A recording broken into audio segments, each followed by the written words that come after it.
It's not just Springfield, Ohio that's being upended by a surge of foreign nationals being dumped into the community. It's also places like Charleroi, Pennsylvania. Listen to a gentleman named Andy who's been talking about what's happening in his town. So is that happening here? It's like jobs that would be going to Americans are going to Haitians or other immigrants? Well, yeah, because that's what these staffing agencies are doing. Is they said we can't find people to work. Well, that's a half truth. There's people that would work if you paid them, the wage, the going wage for the work, but they want to pay less, and so they ended up hiring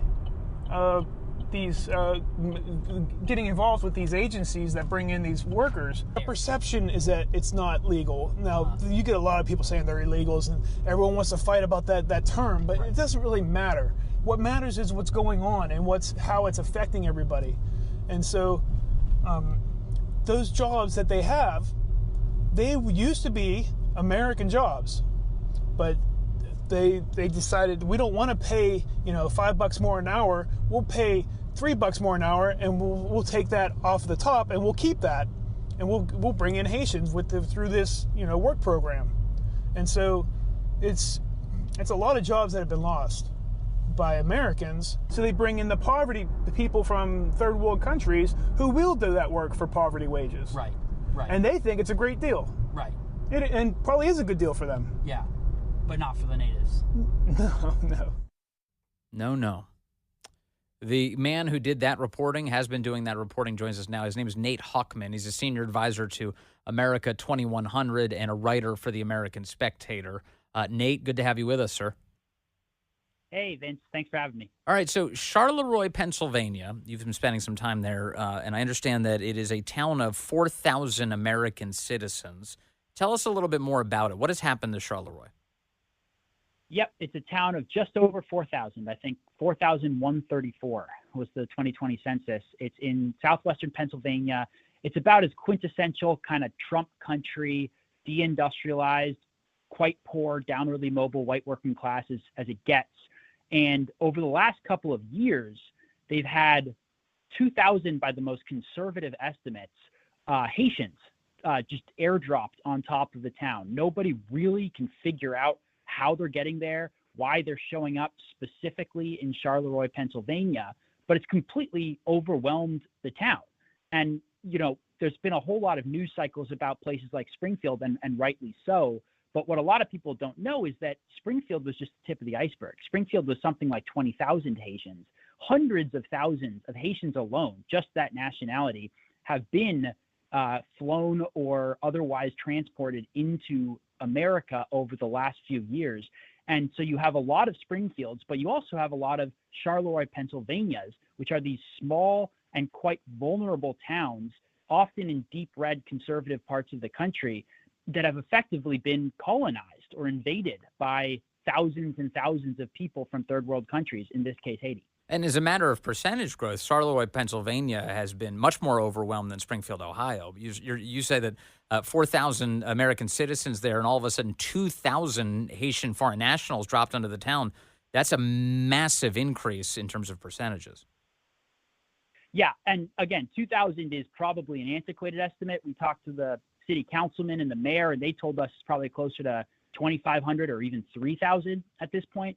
So you're really looking at more than half of the town's pre-existing native population is now Haitians. And the adult Haitians, they're disproportionately military-age men. They almost always at the adult level speak at best very little English and often no English at all. They're from radically different cultures, obviously. And they are completely uninterested in assimilating in a lot of cases because they don't have to, because they have thousands of their fellow countrymen there. So they've effectively set up their own slice of Haiti in places like Charleroi, Pennsylvania. They've got their own businesses, their own associations. They speak their own language with one another. And the townspeople have to foot the bill for most of that. So really what you're doing in some sense is not just moving Haitians in, you're moving Haiti in to a place like Charleroi, Pennsylvania. This is, you've got some audio here. This is a gentleman speaking with you about the future of his town, what's going to happen. Yeah, this used to be just a nice, blue collar, middle of nowhere town. It was affordable to live in, wasn't a terrible neighborhood. You could raise your family here and live your life, and everybody just pretty much leave you alone.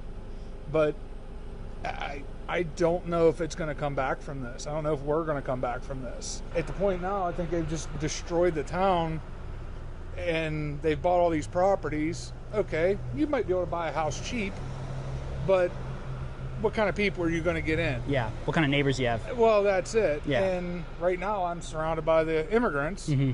Never used to be that way. They don't care about their property. They'll destroy it. They'll run through, steal your stuff, break your stuff. There's no pride anymore. I can instantly, insofar as the media will ever talk about this, what'll probably happen, Nate, is Donald Trump will share your video, and then the media will start attacking that guy as a bigot for being upset that his community is being destroyed. Yeah, actually, that guy, Ernie, who I just love, he's an amazing guy.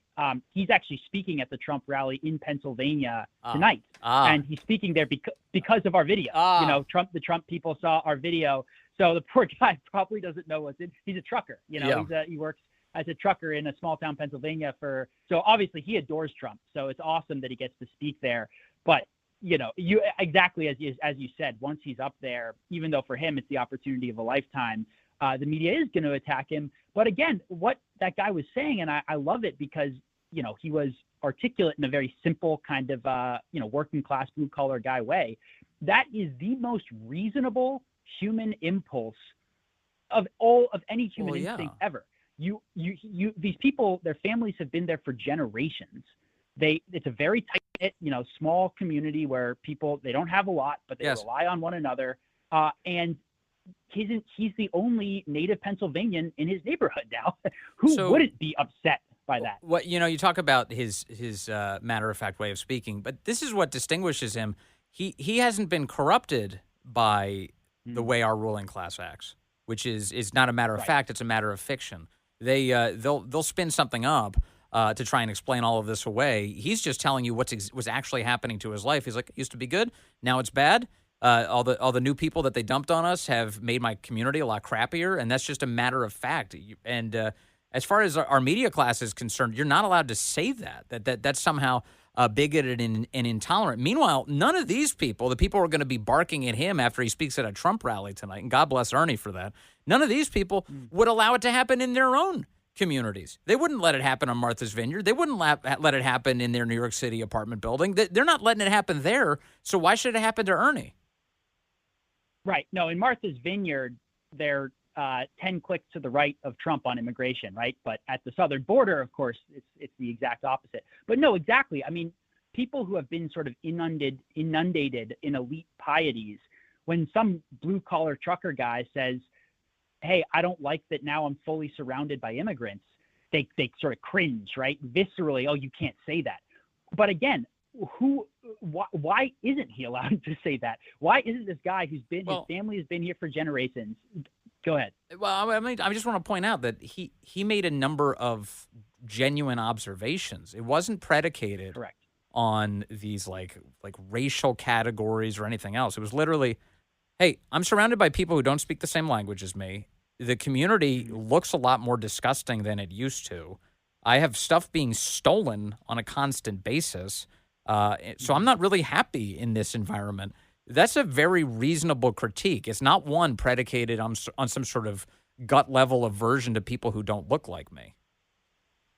That's exactly right. And something else that he said, which really, and again, I think in a sort of very simple idiom is so important and articulate that gets to the heart of all this. He said, there's no pride anymore. People don't care about anything. And this is something we heard in varying forms from all kinds of locals in Charleroi. The people coming in now, they're getting crammed into these rentals, which are owned by the businesses that are bringing them in. And they treat the rentals badly because this is not their home. This is not their country. These are not their people. And this is not their home, their house, literally, that house that they're living in.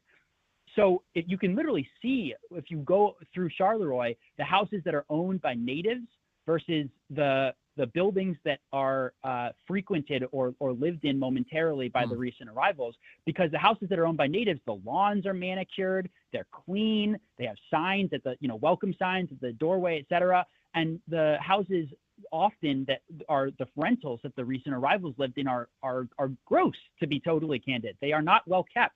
And that's because there's a huge difference between this being your community that your family has been in for generations, that you have a deep generational investment in, and as Ernie said, a pride in, that you're proud of, that you care about, and that you are a steward of. And people for whom this is just one place that they're in as they're passing along to the next place. That distinction matters. So to what extent have you been able to identify, Nate, the complicity of American leaders in the destruction of a place like Charleroi? Obviously, at the very top level, we can point to what Joe Biden and Kamala Harris have done to the country and the way they've changed the rules to allow foreign nationals to pour in this capacity. But it does feel like that at the state level and perhaps even at the local level, that there are a lot of people who are aiding and abetting this chaos. Absolutely. Whenever you go to a town like Charleroi or Aurora or Springfield or any of the other hot spots that have been on people's radar, the culprits for the immigration crisis, it's usually one of three sectors, and it's probably almost always a combination of three. It's the federal government, and particularly all these new Biden-Harris programs. It's the NGO industrial complex, these lavishly funded nonprofits that basically exist singularly to subvert American immigration law, and it's big business, which obviously has a vested profit incentive in bringing in cheap foreign workers. Usually a combination of the three. In Charleroi, the biggest and most immediate culprit is big business. There's these meat packing plants and staffing agencies, which you heard Andy talk about earlier, in and around Charleroi, that have brought in thousands of cheap immigrant workers to staff their plants because they don't want to pay Americans a American wage. And that the result of that is the degradation that you're seeing in the town. Yeah. And so now you're watching the political ramifications of this idea that it's Republicans who are in league with big business is, at least among the voters, a very foreign and now old concept, because it's those very same Republican voters who are really upset with all of these concentrations of power betraying them. That's right. And, talking to folks on the ground in Charleroi, one thing that becomes immediately apparent, which you and I already know, but it becomes more apparent again when you talk to folks, the average Republican voter is miles ahead of the average Republican politician on this stuff, precisely because they haven't been inundated by all of these elite pieties. They know what's happening to their town, and they know who's doing it, and they're rightfully upset about it. Republican politicians go, we can't criticize big business because of the free market or something like that, some nonsense. Republican voters like Ernie and Andy say, hey, my neighborhood used to be people like me, and now I'm surrounded by people who aren't anything like me, and big business is bringing them in. I'm against that. I want to point out something, though. It's not a free market if the government is importing your cheap labor in violation of your community. That's not a free market. That's a rigged crony market that's working at the expense of Americans. Well, that's exactly right. And this is why the sort of Republican lines on the free market often actually have no relationship to the truth. Like a true free market system would be extraordinarily radical compared to the system that we have today. And Republicans, a lot of Republicans at least, often find themselves defending these unholy marriages of big government and big business that have very little to do with an actual free market system, but they defend it as if it's capitalism, as if it's the free market, when in fact it's anything but.